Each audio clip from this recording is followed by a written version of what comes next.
Tere! Arvutitark alustab ja stuudios on taas koha sisse võtnud meie teejuht arvutimaailma Veiko. Tere! Täna hakkame me siis lähemalt rääkima teemast, millest põgusalt oli juttu eelmise korra uudistest. Nimelt oli mainitud rahvusvahelisest andmekaitsepäevast. Nüüd vaatame juba lähemalt, millised on meie võimalused ja tehnilised vahendid selleks, et oma andmeid varundada, et neid säilitada ja et nad meil turvaliselt läbi aegade kestaks. Ühtlasi jätkame täna ka väga võimsa mänguri arvuti ehitamist, sellesama arvuti, millega tehti algust juba 2 nädalat tagasi. Lisaks on meil saate lõpus teile pakkuda ka mõningaid põnevaid ja hästi värskeid uudiseid arvutimaailmast. Kõigepealt aga vaatame siis, kuidas oma andmeid arvutis ikkagi varundada ja millised võimalused selleks on.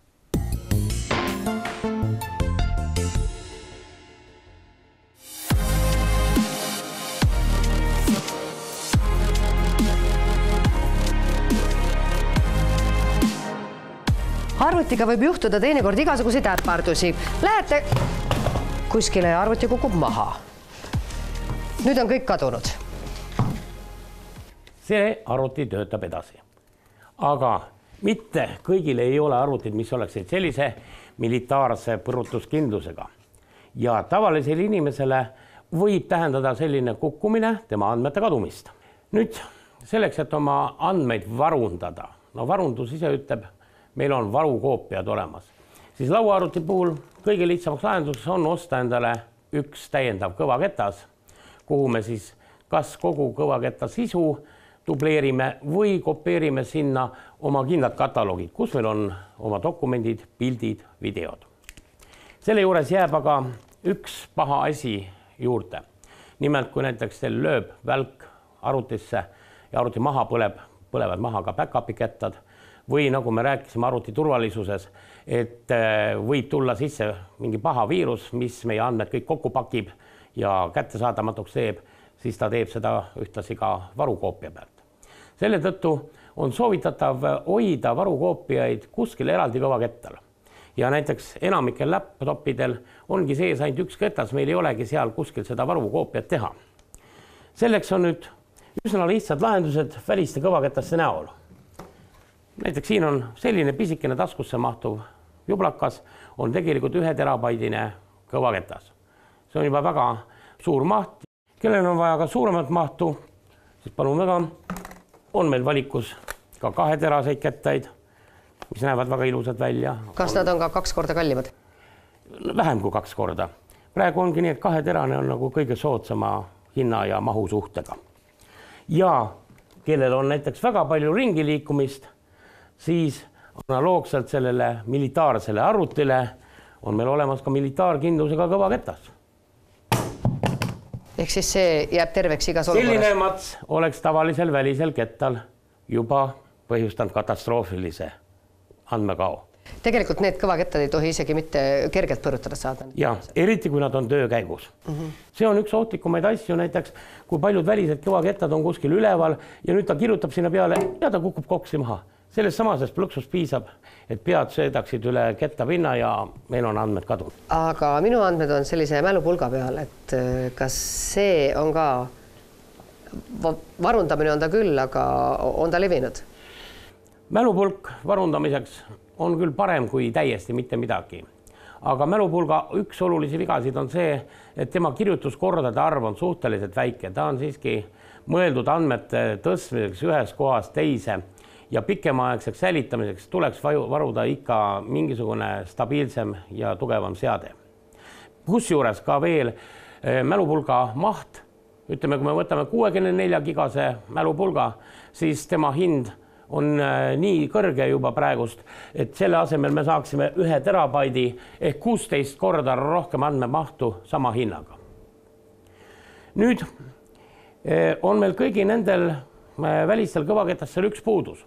Me peame nende kõvaketastega rändama ühe masina tagant teise. Kui meil on näiteks laptop olemas, meil on lauaarvuti, peres on võib-olla veel mitu arvutit, siis me peame rändama tõstma ühte kohta teise kohta ja seal astuvad mängu erilised seadmed, mille nimi on NAS ehk Network Attached Storage ehk võrku ühendatud andmesalvesti. NAS on ka väga paljudelt firmadelt ja nende põhiline efekt on see, et nad on otseselt ka üle arvutivõrgu interneti kättesaadavad ja nad võivad jagada andmeid väga paljude arvutite vahel. Ning ühe varundusvariandina on kaasajal üsna populaarseks saanud võrguvarundus. Meil pakuvad niinimetatud pilveteenust väga paljud suured firmad, näiteks Microsofti OneDrive, Google'i Google Drive, ka on meil kohalikke, kus te saate oma andmeid hoida vastava tasu eest. Pisikese ruumi saate juba täiesti tasuta. Kas selle pilveteenuse kohta võib öelda, et ta on lihtne ja kasutajasõbralik ja igaüks saab sellega hakkama? Jah, põhimõtteliselt, kui teil on ligipääs internetile, olgu see siis üle püsiühenduse või üle 3-4G mobiiltelefoni või tahvli kaudu, siis saate kõik täpsed juhised juba teenusepakkuja kodulehelt. Ja seal on see asi väga ilusti isegi videotena ette näidatud, mismoodi tuleb toimida, et saada oma andmed sinna liikuma ja kuidas seda siis hiljem endale, sõpradele ja maailmale välja jagada.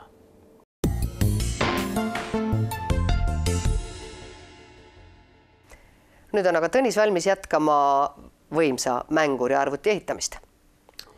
Tänases saates lisame oma arvutile graafikakaardi. Vaatame, millist valida ja kuidas. Ning meile on saabunud ka juba tagasisidet televaataja Erki poolt, kes avastas, et ta leidis meie saatest väga põneva nippi, et ei ole vaja mitte kohe emaplaati kasti kruvida ja hakata seal kitsas ruumis siis pusima nende jahutite ja muude komponentidega, vaid et seda võib ilusti laua peal teha ja kui on kõik valmis, siis alles kasti tõsta. Ja vahepeal võib meelde tuletada ka, et kui teil tekib küsimusi, siis olete samuti oodatud meile kirjutama. Aadress on meil tv@arvutitark.ee. Nüüd aga lähemalt sellest, kuidas graafikakaarti valida ja paigaldada.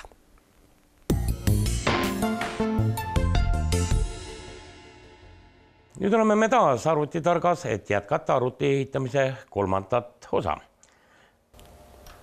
Ja siis nüüd, kui me saime arvuti oma korpusesse, peaks siis vaatama meie mänguriarvutile graafikakaarti. Meie turul on praegust kaks suurt hiiglaslikku konkurenti graafikakiipide alal. Need on siis Nvidia, kes toodab GeForce seeria mängurikaarte ja AMD, kellel on Radeoni HD seeriad.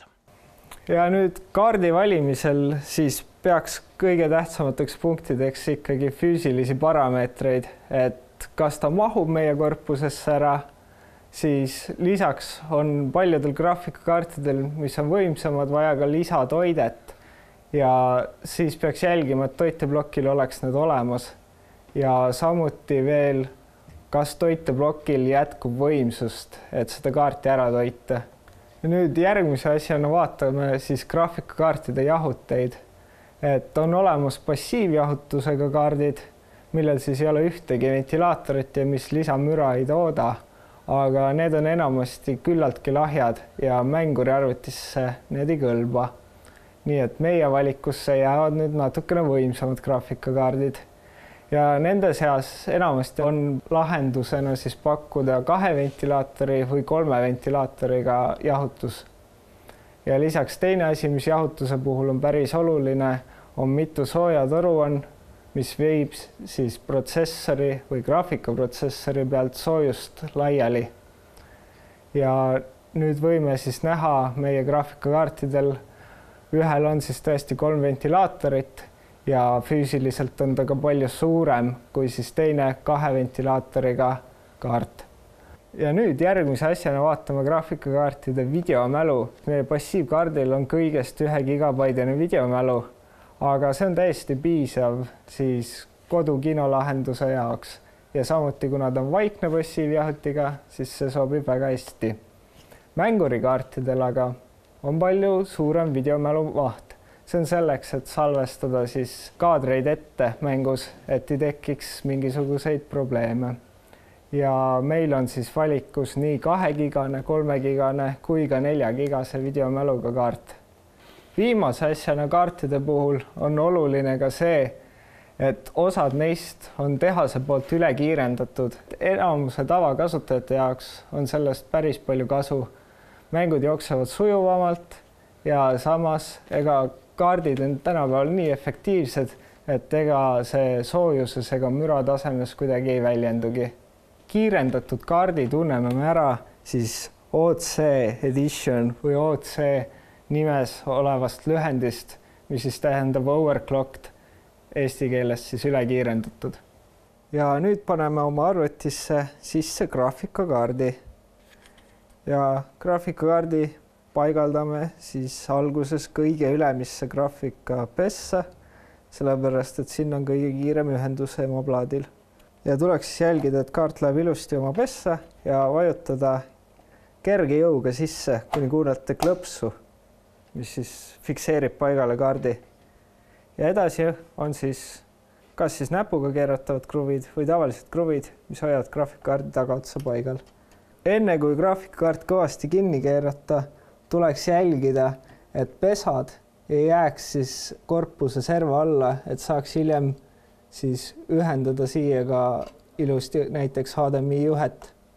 Et tuleks natukene sättida seda ja siis alles kinni keerata. Ja viimase ja võib-olla kõige olulisema asjana graafikakaardi ühendamisel on siis see, et ta saaks piisavalt toidet ja selleks on meil siis lisatoite juhtmed toiteplokist, mis tuleb siis ühendada siia. Ja osadel graafikakaartidel, kui siin on näha 6-klemmised pistikud, siis osadel on ka 8-sed ja selleks on siis tavaliselt juhtmel selline lisaosa, mis siis tuleb ühendada sellesse viimasesse 2 klemmi. Ja meil praegusel juhul jääb ta lihtsalt kõrvale. Ja nüüd on meil arvutist veel puudu kõvaketas, üldisemas mõttes siis üldse massmälu ja lisaks siis ka vaatama optilisi seadmeid. Aga ketastest hakkame me nüüd rääkima juba järgmises saates.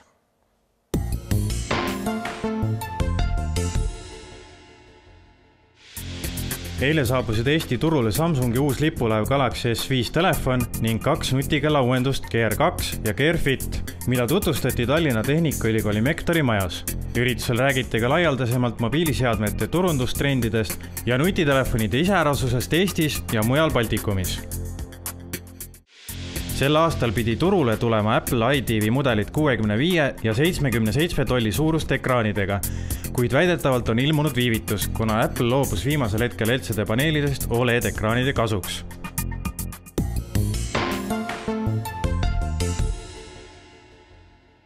Sellised olidki siis tänased teemad ja nagu nägime, on meie mänguriarvuti peaaegu valmis. Loodame, et järgmine kord saab kastile gaas peale kruvitud ja saame mingi mängu juba jooksma panna. Ja lisaks loomulikult ka mitmeid arvutiuudiseid, seda siis järgmisel nädalal. Kohtumiseni! Järgmisel kolmapäeval kell 21.15.